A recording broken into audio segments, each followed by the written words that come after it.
ओम श्री गुरुदेव दत्त. नमस्कार मित्रांनो, तुमचे ओम श्री गुरुदेव दत्त या चॅनलमध्ये मनापासून स्वागत. अटळ मृत्यू. आपला मृत्यू कुठल्या क्षणी होणार आहे हे आपल्याला माहीत नसते, किंवा आपण ते जाणतो का? मृत्यूसाठी प्रवेश. वाराणसी येथील एका विश्रामगृहाबद्दलची ही एक गोष्ट आहे, ज्या ठिकाणी लोक मृत्यूसाठी राहायला येतात. त्याला काशीला मुक्ती भवन असे देखील म्हणतात. अनेक हिंदूंच्या मनात अशी धारणा रुजलेली आहे की जर एखाद्या व्यक्तीने आपला शेवटचा श्वास काशीमध्ये घेतला तर त्याला काशी लाभ, काशीचे पुण्यफळ म्हणजेच मुक्ती किंवा मोक्ष मिळतो. त्याला कुठल्याही अडचणींचा सामना करावा लागत नाही. या विश्रामगृहाबाबतची मनोरंजक गोष्ट ही आहे की तिथे राहून मृत्यू पावण्यासाठी प्रत्येकाला फक्त 2 आठवड्यांचा अवधी मिळतो. त्यामुळे तेथे प्रवेश घेऊ इच्छिणाऱ्याला आपल्या मृत्यूबद्दल खरोखरच खात्री असावी लागते. जर एखादी व्यक्ती 2 आठवड्यांनंतर जिवंत राहिली तर त्याला ते विश्रामगृह सोडावे लागते. उत्सुकतेपोटी मी वाराणसीला जाण्याचा निर्णय घेतला की ते लोक जीवनाकडून काय शिकले, ज्यांनी मृत्यूचे सत्य केवळ स्वीकारलेच नव्हते तर घटिका लावून मृत्यूची प्रतीक्षा करत होते. मी त्या विश्रामगृहात 2 आठवडे व्यतीत केले आणि राहायला आलेल्या लोकांच्या मुलाखती घेतल्या. त्यांच्या जीवनातील शिकवण खरोखरच विचार करायला लावणाऱ्या होत्या. त्याच वातावरणात माझी भेट श्री भैरवनाथ शुक्ला यांच्याशी झाली. गेल्या 44 वर्षापासून ते मुक्तिभवनचे प्रबंधक होते. एवढ्या वर्षामध्ये तिथे काम करता करता त्यांनी 12,000हून जास्त मृत्यू हे त्यांनी बघितले आहेत.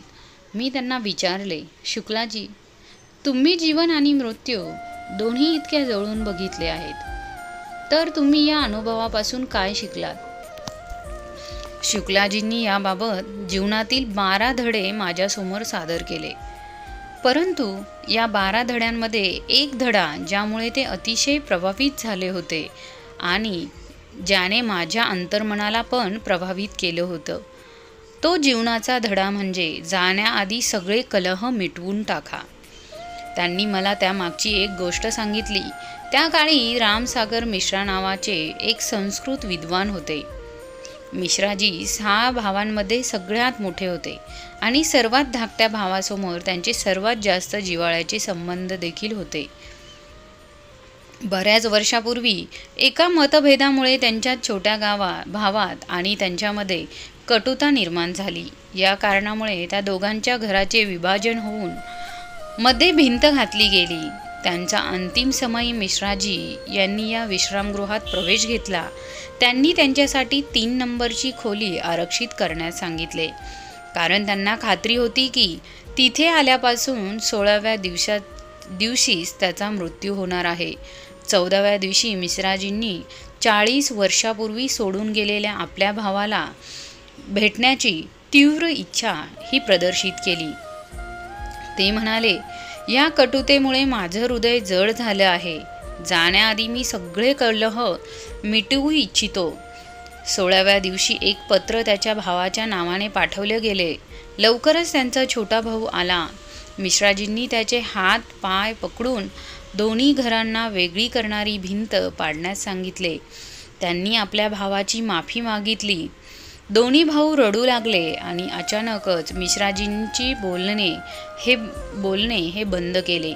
त्याचा चेहरा शांत झाला आणि त्या क्षणी त्यांची प्राणज्योत ही मावळली.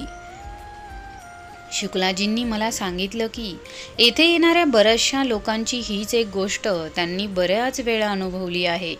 ते म्हणाले, मी पाहिले आहे की सगळी लोक आयुष्यभर अशाच प्रकारचे अनावश्यक ओझे वाहत असतात आणि आपल्या यात्रेच्या अंतिम टप्प्यात ते उतरवून टाकू इच्छितात. ते म्हणाले, वास्तविक पाहता असं कधीच होऊ शकत नाही की तुमचे कोणाबरोबर वादच होणार नाहीत, परंतु त्यातील क्लुप्ती ही आहे की कटुता निर्माण झाल्यावर लगेच त्याचे निराकरण हे केले पाहिजे. कोणाशी शत्रुत्व, कोणावर राग किंवा कोणाबद्दल शंका कुशंका असतील तर त्या मनात ठेवून झोपी जाऊ नये. त्यांना लवकरात लवकर सोडवण्याचा प्रयत्न करावा.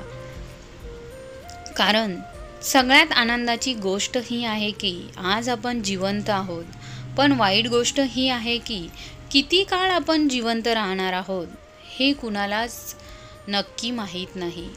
त्यामुळे काही झाले तरी आपसापसातील भांडणं आजच मिटवा, कारण उद्याचे आश्वासन या दुनियेत कोणालाच दिले गेलेले नाही. विचार करा, असे काही आहे का किंवा असे कोणी आहे का की आपल्याकडे वेळ असेपर्यंत त्यांच्याबरोबरचे आपले वाद आपण मिटवू शकतो. जेव्हा आपल्याला कोणाकडून कटू अनुभव हे येतात तेव्हा त्यांना क्षमा केल्यावरच आपले भावनात्मक ओझे हे दूर होते.